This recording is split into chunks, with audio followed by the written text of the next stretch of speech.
ಕರ್ನಾಟಕ ಜಾನಪದ ಪರಿಷತ್ ಹಾಗೂ ಚನ್ನಮ್ಮಾಜಿ ಜಾನಪದ ಕಲಾ ಸಂಘದ ವತಿಯಿಂದ ಶಿವಮೊಗ್ಗ ಜಿಲ್ಲಾ ಮಟ್ಟದ 6ನೇ ಜಾನಪದ ಸಮ್ಮೇಳನ ಚನ್ನಶೆಟ್ಟಿಕೊಪ್ಪದಲ್ಲಿ ನಡೆಯಿತು. ಮೈಸೂರಿನ ಜಾನಪದ ವಿದ್ವಾಂಸ ಕಾಳೇಗೌಡ ನಾಗವರ ಉದ್ಘಾಟನೆ ಮಾಡಿದರು. ಇದೇ ಸಂದರ್ಭದಲ್ಲಿ ಹಿರಿಯ ರಾಜಕಾರಣಿ ಕಾಗೋಡು ತಿಮ್ಮಪ್ಪ ಅವರನ್ನು ಸನ್ಮಾನಿಸಲಾಯಿತು. ಸಾಗರದ ಶಾಸಕ ಗೋಪಾಲ್ ಕೃಷ್ಣ ಬೇಳೂರು, ಸಮ್ಮೇಳನದ ಸರ್ವಾಧ್ಯಕ್ಷ ಹಿರಿಯ ಜಾನಪದ ಕಲಾವಿದ ಬೀಟಕಪ್ಪ, ಜಿಲ್ಲಾ ಸಾಹಿತ್ಯ ಪರಿಷತ್ತಿನ ಅಧ್ಯಕ್ಷ ಡಿ ಮಂಜುನಾಥ್ ಸೇರಿದಂತೆ ಅನೇಕ ಗಣ್ಯರು ಉಪಸ್ಥಿತರಿದ್ದರು. ಸಮ್ಮೇಳನದಲ್ಲಿ 30ಕ್ಕೂ ಹೆಚ್ಚು ಕಲಾ ತಂಡಗಳು ತಮ್ಮ ಕಲಾ ಪ್ರದರ್ಶನ ಮಾಡಿದರು.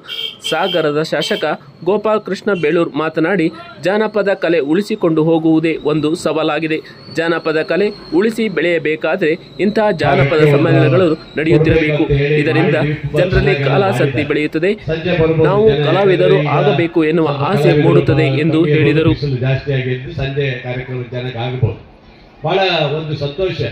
ಯಾಕಂದ್ರೆ ಜಾನಪದ ಕಲೆ ಹೇಳಿದ್ರು ಮಂಜುನಾಥ್ ಅವರು, ಜಾನಪದ ಕಲೆ ಇವತ್ತು ಉಳಿಸ್ಕೊಂಡು ಹೋಗೋದೇ ಬಹಳ ಕಷ್ಟ ಆಗಿದೆ.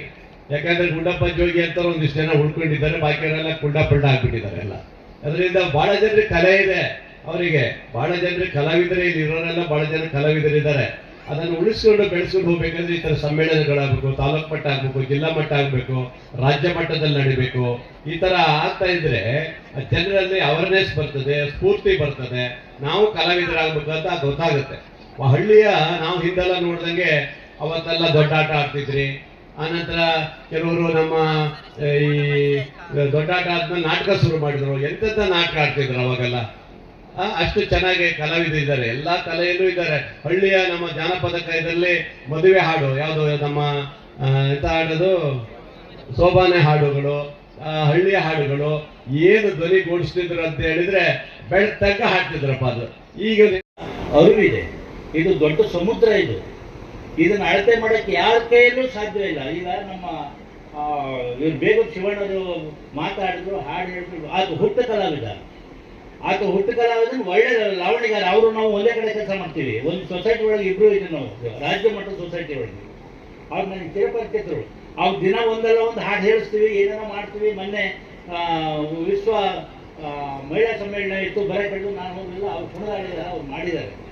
ಇದು ಒಂದು ಕಡೆ. ಆದರೆ ಈಗ ನಾವು ಜಾನಪದ ಕಲಾವಿದರಿಗೆ ಇಂಥ ವೇದಿಕೆ ಸಿಗದೆ ಅಪರೂಪ. ಹಾಡೋರು ಬಹಳ ಜನ ಇದ್ದಾರೆ, ಕೇಳೋರು ಬಹಳ ಜನ ಇದ್ದಾರೆ, ವೇದಿಕೆ ಇಲ್ಲ. ವೇದಿಕೆ ಎಲ್ಲೂ ಸಿಗೋದಿಲ್ಲ. ಇಂಥ ವೇದಿಕೆ ಸಿಗಬೇಕಾದ್ರೆ ಪುಣ್ಯ ಪಡೆದಿರ್ಬೇಕು ನಾವು. ಈಗ ಇಲ್ಲೊಂದು ವೇದಿಕೆ ಮೇಲೆ ಅವನು ಕುಣಿದು ಹೋದಂದ್ರೆ ಅವನಿಗೆ ಏನೋ ಒಂಥರ ಸ್ಫೂರ್ತಿ.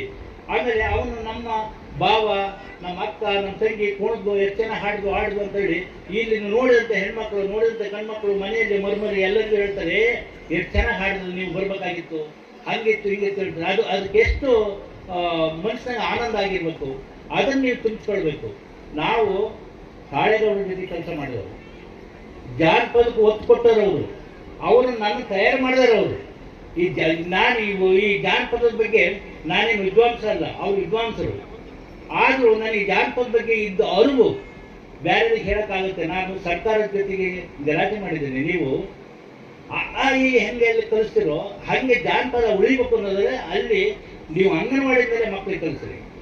ಆಮೇಲೆ 1ನೇ ಕ್ಲಾಸ್ 2ನೇ ಕ್ಲಾಸ್ ಕಲಿಸ್ರಿ. ಈಗ ಅವರೆಲ್ಲ MA ಮಾಡಿದ್ದಾರೆ, PhD ತಗೊಂಡಿದ್ದಾರೆ. ಎಲ್ಲಿ ಡಿಗ್ರಿ MA ಹೋದ್ಮೇಲೆ ಜಾನಪದ ಹುಡುಕಿದ್ದಾರೆ ಎಲ್ಲ ವಿದ್ವಾಂಸರು. ಅಲ್ಲಿವರೆಗೂ ಜಾನಪದ ಎಲ್ಲಿ ಅಂತ ಯಾರೂ ಹುಡುಕಿಲ್ಲ. ಆದರೆ ಇಲ್ಲಿಂದ ಒಬ್ಬ ಕೂಸು ಆಯ್ತಂಗೆ ಒಂದು ಹಾಡು, ಒಂದು ಚಿತ್ತಾರ ಅಥವಾ ಒಂದು ವಿಜಯ ಗೀಪ ಕಲ್ತ್ಕೊಂಡು ಹೋದ್ರೆ ಅವನಿಗೆ ಅಲ್ಲಿ ಸುಲಭ ಆಗುತ್ತೆ. ಅವನಿಗೆ ಅದನ್ನು ಮಾಡ್ರಿ ಅಂತ ಸರ್ಕಾರದ ಜೊತೆ ನಾನು ಪತ್ರ ಕೊಟ್ಟಿದ್ದೀನಿ, ಮಾತಾಡಿದ್ದೀನಿ, ಮಿನಿಸ್ಟರ್ ಹತ್ರ ಮಾತಾಡಿದ್ದೀನಿ. ಏನಿಲ್ಲ, ಜಾನಪದ ಕಲಾವಿದರನ್ನ ಗಣತಿ ಮಾಡ್ರಿ, ಲೆಕ್ಕ ಕೊಡ್ರಿ, ಯಾವ್ಯಾವ ಪ್ರಕಾರದಲ್ಲಿ ಎಷ್ಟಿದೆ ಏನಿದೆ ಗೊತ್ತಾಗ್ತದೆ ಅಂದ್ರೆ ಅದು ಆಗ್ತಾ ಇಲ್ಲ. ಎಲ್ಲರೂ ಪ್ರಯತ್ನ ಮಾಡಿದ್ದಾರೆ, ಕಾಳೇಗೌಡರು ಮಾಡಿದ್ದಾರೆ, ಮತ್ತೊಂದು ಅಧ್ಯಕ್ಷರುಗಳು ಮಾಡಿದ್ದಾರೆ. ನಾನಂತೂ ಸತಾ ಪ್ರಯತ್ನ, ನನಗೆ ನನ್ನ ಅವಧಿ ಒಳಗೆ ಮಾಡಿದ್ದೇ ಅದು. ಜಾನಪದ ಗಣತಿ ಮಾಡಬೇಕು, ಕಲಾ ಪ್ರಕಾರಗಳ ಸಂಖ್ಯೆ ಗುರುತಿಸ್ಬೇಕು. ಮತ್ತೆ ಈಗ ಏನಾಯ್ತು ಅಂದ್ರೆ ನಮಗೆ ಹೈಸ್ಕೂಲಿಗೆ ಹೋದ್ರೆ ಒಬ್ಬ ಡ್ರಿಲ್ ಟೀಚರ್ ಇರ್ತಾನೆ, ಸಂಗೀತ ಟೀಚರ್ ಇರ್ತಾನೆ, ಹಾರ್ಟಿಕಲ್ಚರ್ ಟೀಚರ್ ಇರ್ತಾನೆ. ಹಂಗೆ ಒಬ್ರು ಜಾನಪದದ ಟೀಚರ್ ಹಾಕಿ ಅಂತ ನಾನು ಗೋಳಾಡಿದೆ. ಸಂಬಂಧಪಟ್ಟ ಮಿನಿಸ್ಟರ್ ಅದು ಆಗಲಿಲ್ಲ, ಅದು ಆಗ್ಬೇಕಾಗಿತ್ತು. ಅದಾದ್ರೆ ನಮ್ಮ ಜಾನಪದ ಉಳಿಯುತ್ತೆ, ಕಲಾವಿದರು ವೃದ್ಧಿ ಆಗ್ತಾರೆ. ಅದು ಮಾಡಲಿಲ್ಲ. ಇದು ಒಂದು ಕಡೆ. ಆದರೆ ಇನ್ನೊಂದು ಕಡೆ ಈಗೆಲ್ಲ ಕ್ಷೇತ್ರದಲ್ಲಾಗ್ಲಿ ಜಾನಪದದಲ್ಲಾಗ್ಲಿ ಈ ತರ ತೊಡ್ಕೊಂಡಿರೋದು ಅದು ಒಂದು ಸಂತೋಷ. ಅದು ಒಳಗಡೆನೆ ಮನಸ್ಸಿನ ಒಳಗಡೆ ಇರೋ ಸಂತೋಷ. ಅದರಿಂದ ಈ ಸಾಹಿತ್ಯನಾಗ್ಲಿ ಸಾಂಸ್ಕೃತಿಕ ಕಾರ್ಯಕ್ರಮನಾಗ್ಲಿ ಜಾನಪದವನ್ನಾಗ್ಲಿ ನಾವೆಲ್ಲ ಸೇರಿ ಇದನ್ನ ನಾವು ಬೆಳೆಸ್ಬೇಕು, ಉಳಿಸ್ಬೇಕು. ಆಗ ಮಾತ್ರ ನಾವು ಹೆಮ್ಮೆ ಪಟ್ಕೊಳ್ತಕ್ಕಂಥ ಒಂದು ಆದರ್ಶ ಸಮಾಜ ಆಗಲಿರ್ತದೆ. ಇದು ನಿಜವಾಗ್ಲೂ ಕೂಡ ಸಂತೋಷದ ವಿಚಾರ. ಈಗ ತಾನೇ ನಮ್ಮ ಕಾಗೋಡು ತಿಮ್ಮಪ್ಪ ಅವರು ನೋಡಿ, ಅವರು ಈಗ 100ರ ಹತ್ತತ್ರ ಇದ್ದಾರೆ. ನನಗೆ ಆ 100 ಅವರು ಬಾಲ್ಯದಿಂದ ಮೊದಲು ನಾನು ಅದನ್ನೆಲ್ಲ ಇಲ್ಲಿ ನಾವು ಸ್ಟಡಿ ಮಾಡಿದ್ವಿ. ನಮ್ಮ ಅದೃಷ್ಟಕ್ಕೆ ಡಾಕ್ಟರ್ ರಾಮಮನೋಹರ್ ಲೋಹಿಯ ಅವರು ವಿಶ್ವದ ಶ್ರೇಷ್ಠ ಚಿಂತಕರಲ್ಲಿ ಒಬ್ರು, ಅವರು ಮತ್ತು ಡಾಕ್ಟರ್ ಅಂಬೇಡ್ಕರ್ ಅವರು ಎಷ್ಟು ಅಂದ್ರೆ ಅತ್ಯುತ್ತಮ ಸಮಾಜ ಏನಾಗಬೇಕು ಅನ್ನೋದನ್ನ ಬೇರೆ ಬೇರೆ ವಿದೇಶಗಳಲ್ಲಿ ಓದಿ ಕೂಡ ಭಾರತದ ಪರಿಸ್ಥಿತಿಗೆ ಅನುಗುಣವಾಗಿ ತಲಸ್ಪರ್ಶಿಯಾಗಿ ಅಧ್ಯಯನ ಮಾಡಿದಂಥವ್ರು ಮಹಾನುಭಾವರು ಅವರಿಬ್ಬರು. ನನಗೆ ಅವಾಗೆಲ್ಲ ಅಂಬೇಡ್ಕರ್ ಬರಹಗಳು ಸಿಗ್ತಾ ಇರಲಿಲ್ಲ. ಲೋಹಿಯಾ ಅವರು ಇಲ್ಲಿಗೆನೆ ನಮ್ಮ ಕಾಗೋಡಿಗೆ ಬಂದಿದ್ರು, ಸಾಗರ ತಾಲೂಕಿಗೆನೆ. 100 ವರ್ಷದ ಹಿಂದೆ ಇದೇ ಮಲೆನಾಡಿನ ಪರಿಸ್ಥಿತಿ ಯಾವ ತರ ಇತ್ತು ಅನ್ನೋದನ್ನ ನೆನೆಸ್ಕೊಂಡ್ರೆ ಒಂದು ಕಣ್ಣಲ್ಲಿ ಇವತ್ತು ಕೂಡ ನೀರು ಬರ್ತದೆ. ಕಾಗೋಡು ತಿಮ್ಮಪ್ಪನವರೇ ಸಣ್ಣ ಹುಡುಗ ಆಗಿದ್ದಾಗ ಚಪ್ಪಲಿ ಹಾಕೊಂಡು ಹೋಗಿರ್ಲಿಲ್ಲ, ಆ ತರದ ಸ್ಥಿತಿ. ನಾನು ಅದನ್ನೆಲ್ಲ ಅಧ್ಯಯನ ಮಾಡಿದ್ದೀನಿ. ಅವರು ಎಷ್ಟು ದೊಡ್ಡ ವ್ಯಕ್ತಿ ಅಂದ್ರೆ, ಅವರು ನಮ್ಮ ಶಾಂತವೇರಿ ಗೋಪಾಲ್ ಗೌಡರು ತರದವರು. ಭಾರತದಲ್ಲಿ ಇದು ಉತ್ಪ್ರೇಕ್ಷೆ ಅಲ್ಲ. ಒಬ್ಬ ಅಂಬೇಡ್ಕರ್ ಅವರು, ಒಬ್ಬ ಲೋಹಿಯಾ ಅವರು, ಒಬ್ಬ ಶಾಂತವೇರಿ ಗೋಪಾಲ್ ಗೌಡ, ಒಬ್ಬ ಕಾಗೋಡು ತಿಮ್ಮಪ್ಪ ಅವರು ಎಷ್ಟು ನಾನೇ ನೋಡಿದ್ದೀನಿ. 74ರಲ್ಲಿ ಅವರು 72ರಲ್ಲಿ ಅವರು ಶಾಸಕರಾದರು. ನಾನು ಬೆಂಗಳೂರು ಯೂನಿವರ್ಸಿಟಿನಲ್ಲಿ ಅಪಾಯಿಂಟ್ ಆಗಿದೆ. ಅಲ್ಲಿ ಹೋದ್ರೆ ದೇವರಾಜ ಅರಸರು ಎಷ್ಟು ದೊಡ್ಡ ವ್ಯಕ್ತಿ ಅವರು. ನನ್ನ ಕಣ್ಣೆದರಿಗೇನೆ ಇವರು ನಮ್ಮ ಬಂಗಾರ ಮೊದಲು ಅವರು ಗಳ ಹತ್ತಿದ್ದಾರೆ. ಶಾಂತವೇರಿ ಗೋಪಾಲ್ ಶುರುವಿನಲ್ಲಿ 2-3 ಸಲ ಸೋತ್ ಬಿಡ್ತಾರೆ ನಮ್ಮ ತಿಮ್ಮಪ್ಪ ಅವರು. ಏನ್ ತಿಮ್ಮಪ್ಪ, ನಿನ್ನ ನನ್ನ ಜೊತೆಯಲ್ಲಿ ಶಾಸಕರಾಗಿ ನೋಡೋ ಭಾಗ್ಯನೇ ಸಿಕ್ಕಿಲ್ಲಲ್ಲ ಅಂತ.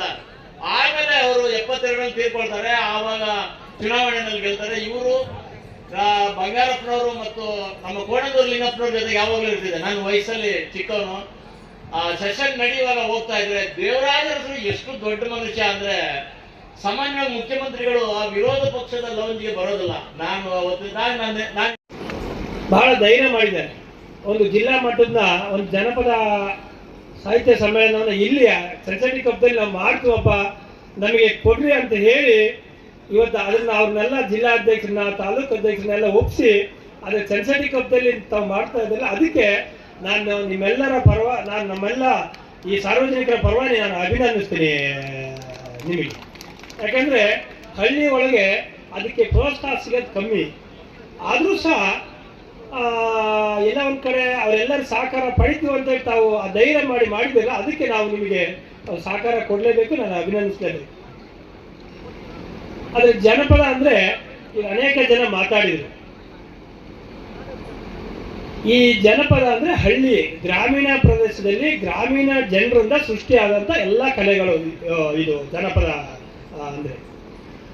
ಈಗ ಹಿಂದೆ ನಾಟಿ ಮಾಡ್ಬೇಕಾರೆ, ನಾಟಿ ಅಂದ್ರೆ ನಟ್ಟಿ, ಈ ನಮ್ಮ ಹಳ್ಳಿ ನೋಡಿ ಕೆಲವು ನಾಟಿ ಅಂತಾರೆ, ಕೆಲವು ನಮ್ಮ ಹಳ್ಳಿ ಭಾಗದಲ್ಲಿ ನಟ್ಟಿ ಅಂತಾರೆ. ಹೀಗೆ ನಾಟಿ ಮಾಡ್ಬೇಕಾದ್ರೆ ಹಾಡು ಹೇಳೋರು. ನಾನಿನ್ನು ಅವಾಗ ಎಷ್ಟು ನನಗೊಂದು 5 ವರ್ಷ 10 ವರ್ಷ ಇತ್ತೇನೆ, ಅಲ್ಲಿವರೆಗೂ ಅಷ್ಟೇ. ಆನಂತರ ಅವೆಲ್ಲ ಹೋಯ್ತು. ಆಮೇಲೆ ಮದುವೆ ಬಂದಾಗ ದಿಮಣ ಬಂದಾಗ ಸಂಜೆ ಮಣ್ಣುಂಬಿಸ್ಬೇಕಾರೆ ಹೇಳೋರು, ಹಿಂದಿನ ದಿವಸ ಚಪ್ಪರ ದಿವಸ ಹೇಳೋರು. ಹೀಗೆ ಅನೇಕ ರೀತಿಯಲ್ಲಿ ವಿಧ ಬಗೆಯಲ್ಲಿ ಜಾನಪದಗಳನ್ನು ಗ್ರಾಮೀಣ ಪ್ರದೇಶದ ಜನರು ಒಂದು ಸೃಷ್ಟಿ ಮಾಡಿದಂಥ ಕಲೆಗಳು. ಆ ನಿಟ್ಟಿನಲ್ಲಿ ಇಲ್ಲಿ ಸೆನ್ಸೆಟಿ ಕಪ್ಪದಲ್ಲೂ ಸಹ ಅನೇಕ ಜನ ಕಲಾವಿದರು ಇದ್ದಾರೆ. ಸುದ್ದಿ ಕುಣಿತ ಇರ್ಬೋದು, ಜಾನಪದ ಅನೇಕ ಕಲೆಗಳು, ನಮ್ಮ ಗುಡ್ಡಪ್ಪ ಜೋಗಿಯವ್ರ ಕಿಂದರಿ ಜೋಗಿ ಪದಗಳು ಇರ್ಬೋದು. ಹೀಗೆ ಗೌತಮ್ಪುರ ಕಡೆ ಹೋದರೆ ಡೊಳ್ಳಿನ ಕಲಾವಿದರು ಫೇಮಸ್ಸು. ನಮ್ಮ ಇಡೀ ಇಂಡಿಯಾಕ್ಕೆ ಡೊಳ್ಳು ಅಂತ ಬಂದಾಗ ಅದು ಶಿವಮೊಗ್ಗ ಜಿಲ್ಲೆ, ಗೌತಮ್ಪುರ, ಕಣ್ಣೂರು ಅಂತ, ಹೊಸಕೊಪ್ಪ ಅಂತ ಈ ರೀತಿ ಬರುತ್ತೆ.